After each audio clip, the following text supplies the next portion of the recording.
Hello guys, मैं आज को एक नई ब्लैक क्लोवर वीडियो के साथ। और जिन्होंने पहले के चैप्टर्स नहीं देखे हैं, प्लीज़ वो क्रोनोलॉजिकल ऑर्डर से उन चैप्टर्स को देख लेना और फिर उसके बाद ये आना स्टोरी में। तो फिर हम चलते हैं अपनी इस नई वीडियो के साथ। फिर हम देखते हैं, हम लूसियस के पास उसके अड्डे पे चलते हैं। वहाँ पे वो एड्रामेलिक का वेलकम कर रहा होता है।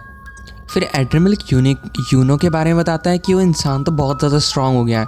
वो सिर्फ एक पलक झपकाने में मतलब उसने पूरे सुप्रीम डेविल के ग्रुप को डिस्ट्रॉय कर दिया था। फिर लूसियस बोलता है कि मैंने कई सारी हज़ार वो प्रेडिक्शन करी हुई है और उसमें सिर्फ एक दो ही चांस है जिस पे जो क्लोवर किंगडम है वो डोमिनेट कर सकता है या फिर वो जीत सकता है। फिर लूसियस बोल रहा होता है कि दुनिया की शांति की खातिर मुझे उसे मारना ही होगा कि। और फिर हम दूसरी साइड यूनो को देखते हैं। यूनो बोलता है मैं इसे हराऊंगा और मैं विजार्ड किंग बनूंगा कि मतलब आस्था मिलता है। वो नदी किनारे पड़ा होता है। फिर हम नाच को देखते हैं। वो पूरी ब्लैक बुल्स के साथ खड़ा होता है और वो बता देता है डायरेक्ट कि आस्था मर चुका है। और फिर वो पूरी डिटेल में एक्सप्लेन करके बात बताता है, पूरी जो शुरुआत की फ़ाइट थी उससे लेकर उसके बाद जो लिली है उसने स्पेशल मैजिक यूज़ किया और आस्था मतलब पूरी तरह बेसिकली मर ही चुका है कि।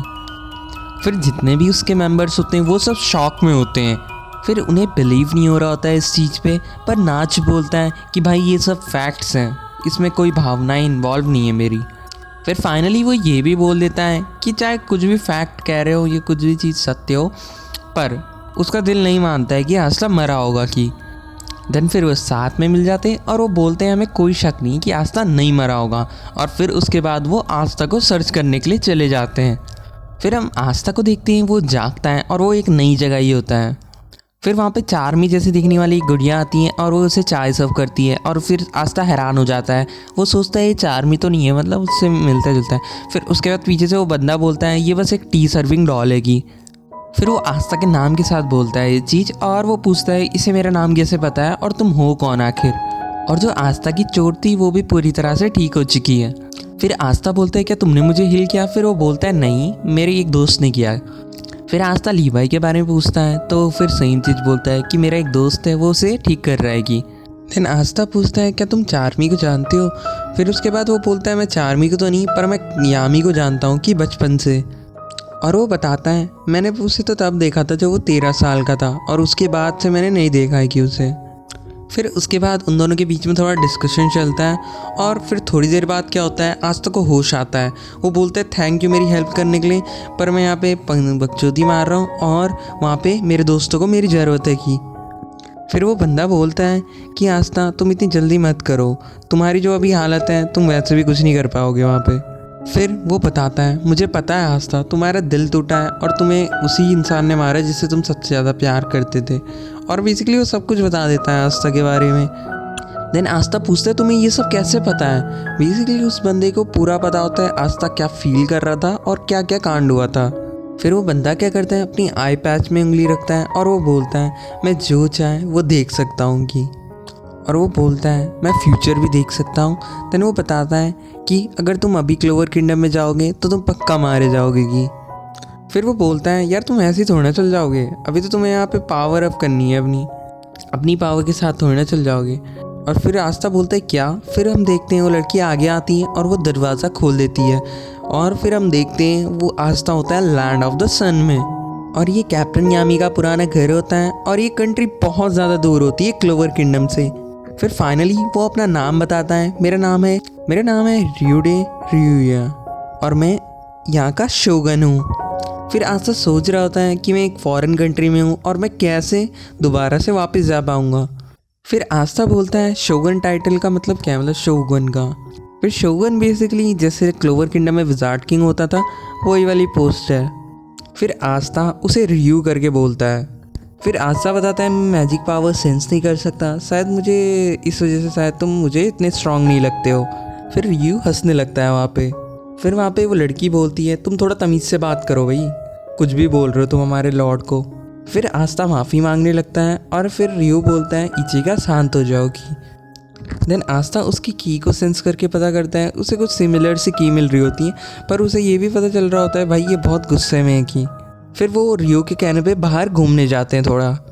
फिर वहाँ बाहर घूमते घूमते वहाँ कुछ लोग मैजिक यूज़ कर रहे होते हैं और वहाँ पे फिर आस्था सोचता है इनके पास ग्रिमवॉल्ड तो है नहीं। फिर वो पूछता है, फिर वो बताता है यहाँ पे मैजिक जो यूज़ करते हैं लोग वो स्क्रोल से करते हैं। फिर वहाँ पे हम देखते हैं वहाँ पे एक छोटा भाई अपनी बहन से ज़िद कर रहा होता है, मतलब ये पाए खरीदने के लिए। और फिर आस्था को भी वही चीज़ याद आती है जब वो सिस्टर लिली के साथ होता है और वो उसे बोल रहा होता है कि मुझे भी ये खरीद दोगी। और फिर वहाँ पे रियो आता है और वो उन दोनों को बोलता है उधर ऊपर की तरफ देखो। और फिर हम अचानक से देखते हैं वहाँ पे एक बहुत बड़ा ब्लास्ट होता है और फिर वहाँ पे कुछ गुंडे आ जाते हैं। और फिर उसके बाद आस्था पूछता है कि रियो सा यहाँ पर भी गंदे लोग होते हैं। फिर हम देखते हैं रियो उन्हें बचा लेता है वहाँ से। फिर आस्था नोटिस करता है उसने एक्सीडेंट के टाइम पे उन्हें उस स्पॉट से रिमूव कर दिया था और वो बचा लिया था। फिर वो बंदा पूछता है कि तुम हो कौन। फिर वो बताता है अरे यार तुम्हें इतनी वो करने की ज़रूरत नहीं है कोई, मेरे पास वैसे भी कोई मैजिकल पावर तो है नहीं। और फिर वो इचिका को बोलता है कि मैं तुम्हारे हाथ में छोड़ता हूँ। इचिका बोलती है ठीक है मैं देख लूँगी कि। फिर वो इचिका को पतली सी लड़की है क्या उखाड़ लेगी हमारा। फिर वो बंदा बेसिकली चिपक रहा होता है इचिका में, उसे बुला रहा होता है। और फिर उसके बाद क्या बोलते हैं, इचिका बोलती है मुझे मत छू। और फिर हम कुछ देखते हैं इचिका के अंदर से कुछ ऊर्जा निकल रही होती है और आस्था देख के हैरान हो जाता है। फिर इचिका क्या करती है उन सबकी तुड़ान कर देती है अकेले ही। फिर वहाँ के लोग चिल्ला रहे होते हैं ये तो रियोजन 7 में से एक ही, और यामी दोन तुम तो बेस्ट होगी। फिर आस्था बोलता है यामी, और फिर वो इचिका के पास भागते हुए आता है। देन इचिका वो उसका सर पकड़ लेती है यामी की तरह और वो बोलती है मेरे को भाई ऐसे कैजुअली अप्रोच मत करा करो विदेशी कहेंगे। देन रियो बताता है कि जो इचिका है वो छोटी बहन है यामी की, और आस्था अगर तुम और ताकतवर बनना चाहते हो तो तुम ट्रेन करो किसके साथ, रियोजन 7 के साथ। फिर इचिका बताती हैं कि मतलब भले ही रियोजन तो मेरी तरफ इतना वो कर रहा है बट मुझे तुम जैसे जो मर्द होते हैं ना उनसे बहुत नफरत है। और आस्था बोल रहे होते हैं यामी, कैप्टन यामी की छोटी बहन। फिर इचिका बोलती है मुझे घंटा फ़र्क नहीं पड़ता। फिर हम देखते हैं बाहर के कई सारे जो लोग होते हैं वो नोटिस करते हैं आस्था का हेयर कलर कुछ अलग ही होता है। फिर वहाँ पे एक बंदा आता है जिसने लीवाई को दवाई खिलाई होती है ठीक करने के लिए, और वो बोल रहा होता है ऐसी चीज़ को मैंने पहली बार ट्रीटमेंट दिया है कि।